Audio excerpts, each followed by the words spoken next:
Weight loss. Adding hot peppers and spices to your food speeds up the metabolism, as it increases the rate of burning fat, and studies indicate that the main compound in hot peppers, called capsaicin, has a thermogenic effect and may cause the body to burn calories. Feed him heart health. Studies show that countries whose food is mostly spicy have a lower incidence of heart attacks and strokes.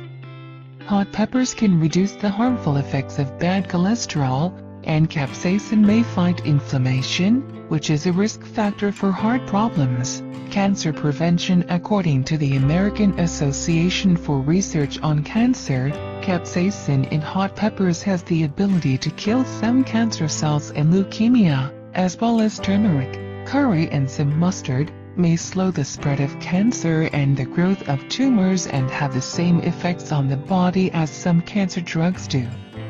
Lower blood pressure. Vitamins A and C strengthen the walls of the heart muscles, and the heat of pepper increases blood flow throughout the body.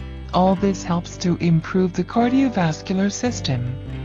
Reducing anxiety and depression. Spicy foods increase the production of feel-good hormones, such as serotonin, so they may help relieve depression and stress.